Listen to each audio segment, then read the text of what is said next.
नमस्कार. परभणी न्यूजमध्ये आपलं स्वागत करतो. मी दिलीप बनकर. पाहूया आजच्या ठळक घडामोडी. नमस्कार. परभणी न्यूजमध्ये आपलं स्वागत करतो. महानगरपालिका सार्वत्रिक निवडणूक 2026 सध्या प्रचाराची रणधुमाळी चालू आहे आणि येत्या 15 जानेवारीला निवडणूक मतदानाचा हक्क या ठिकाणी नागरिक बजावणार आहेत आणि प्रभाग क्रमांक 4मधून हे 4 उमेदवार आहेत राष्ट्रवादी काँग्रेस पार्टीचे, अजितदादा पवार गटाचे. तर त्यामध्ये अक्षय भैया देशमुख आणि क्रांती विनोद खरात आणि शिंदू प्रकाश पवार आणि नागोराव इसनाजी काळे हे 4 उमेदवार या वार्डामध्ये राष्ट्रवादी काँग्रेस पार्टीकडून उभे राहिलेले आहेत. आजच अजितदादा पवार यांची जाहीर प्रचंड सभा झालेली आहे आणि आज प्रभागामध्ये हे एनाई काळे आणि आपल्या नंदाताई राठोड या प्रभागामध्ये काम करत आहेत. आपण उमेदवार एनाई काळे यांची या ठिकाणी परभणी न्यूजमध्ये विशेष बातचीत घेणार आहोत. नेमकं ते कशा पद्धतीनं या निवडणुकीमध्ये सामोरे जात आहेत. प्रभाग 4चा विकास हाच त्यांचा ध्यास. अक्षय भैया देशमुख यांच्या मार्गदर्शनाखाली ही निवडणूक लढवून येत आहे.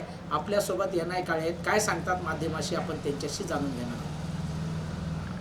नमस्कार, मी एनाई काळे, प्रभाग 4मधून अक्षय भैया देशमुख यांच्यासोबत राष्ट्रवादी काँग्रेसच्या पॅनलमध्ये ओबीसी उमेदवार म्हणून उभा आहे. मुळात ही निवडणूक 3 ते 4 वर्ष उशिरा सुरू झालेली आहे. हे परभणीवासियांचं आणखी एक दुर्दैव, कारण प्रशासक आल्याच्या नंतर कुठल्याही सुखसुविधा देण्यासाठी कोणीच पुढाकार घेऊ शकत नाही, कारण ते लोक पदावर नसतात. असो, ही आता लागलेली निवडणूक जी आहे ती अतिशय महत्त्वाची याच्यामुळे आहे की सध्या महाराष्ट्राचं राजकारण पाहता वरते सत्तेमध्ये माननीय अजितदादा पवार हे अगदी मोठ्या आणि मुख्य पदावर ते विराजमान आहेत. कुठल्याही शहराचा विकास हा निधीशिवाय होऊ शकत नाही आणि आपल्या परभणीचं दुर्दैव नेहमी असंच असतं बघा, आपल्याला चांगलं माहीत आहे. वरते सरकार वेगळ्या पक्षाचं असतं आणि खाली आपली बॉडी ही वेगळ्या पक्षाची असते. त्याच्यामुळे आपल्याकडे निधी येण्यासाठी फार अडचणी येत होत्या.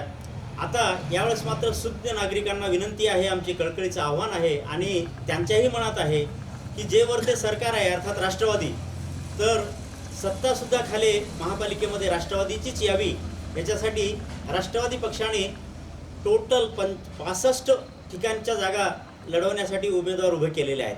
बाकी इतर दुसऱ्या कोणत्याही पक्षाने पूर्ण ठिकाणी जागा उभ्या केलेल्या नाही आहेत.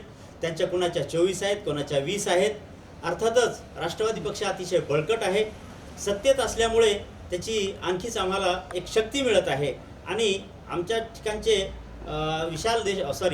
आमचे हे अक्षय भैया देशमुख हे आमचे पॅनल प्रमुख यांनी अतिशय विकास प्रगतीने केलेला आहे आणि ते उदाहरण दाखवून आम्ही त्यांच्या विकासाचा लाभ इतर जनतेला सुद्धा देणार आहोत असं आश्वासन देऊन आम्ही ही विकासाच्या मुद्द्यावर ते निवडणूक लढवत आहोत. नंदाताई गोपीनाथ राठोड, राष्ट्रवादी महिला शहराध्यक्ष परभणी. महानगरपालिका निवडणूक 2026 आज या परभणी शहरामध्ये 60 ते 65 उमेदवार आमचे निवडणूक लढवित आहे आणि जास्तीत जास्त आमचे राष्ट्रवादीचे सीटा या ठिकाणी येणार आहे. आज माननीय महाराष्ट्र राज्याचे उपमुख्यमंत्री माननीय अजितदादा पवार साहेब आज या सभेच्या निमित्ताने या ठिकाणी आले. आज परभणीला दत्तक घेण्याचं त्यांनी एक शब्द या ठिकाणी या ठिकाणी करून गेलेले आहेत आणि पूर्ण त्यांनी या परभणीचा विकास करायचं त्यांनी ठरवलेलं आहे.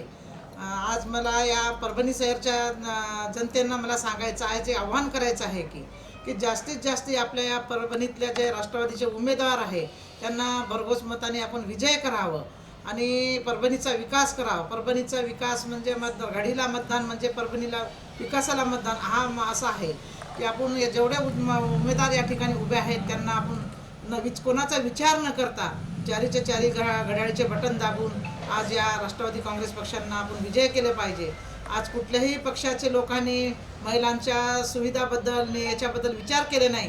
पण आज दादानी नाही का आज सभेमध्ये आवाहन केले की इथं मी कॅन्सरचा दवाखाना उपलब्ध करून देईल, विद्यार्थिनीसाठी सुविधा उपलब्ध करून देईल असे आवाहन दादांनी दिलेले आहे आणि ते कदाचित ते इलेक्शन नंतर ते होणारच आहे. आज मला सगळ्या जनतेंना मायबापांना सांगायचं आहे की कुठलाही विचार न करता, कोणाकडे बी लक्ष न देता आपण राष्ट्रवादी काँग्रेसलाच मतदान करावं एवढेच मी या ठिकाणी सांगते आणि थांबते. जय राष्ट्रवादी. त्यासोबत हे प्रभाग क्रमांक 4चे उमेदवार होते ओबीसी मधून एनआय काळे आणि त्यांच्यासोबतचे 3 उमेदवार असे एकूण 4 उमेदवार या ठिकाणी प्रभाग 4च्या रिंगणामध्ये आहेत. राष्ट्रवादी काँग्रेस पार्टी अजितदादा गटाच्या वतीनं ही निवडणूक मोठ्या जोरात चालू आहे आणि सगळ्याच सीटा या ठिकाणी निवडून येतील असंही माध्यमाशी बोलताना नंदाताई राठोड यांनी सांगितलेलं आहे. आज अजितदादा पवार यांची जाहीर प्रचंड सभा झाली. या सभेमध्ये लाखोच्या संख्येने नागरिक महिला उपस्थित होत्या आणि त्यांनी परभणीचा विकास करण्याचा वादा केलेला आहे. Parbhani news, cameraman Umesh Agarwal, reporter Dilip Bankar, Parbhani.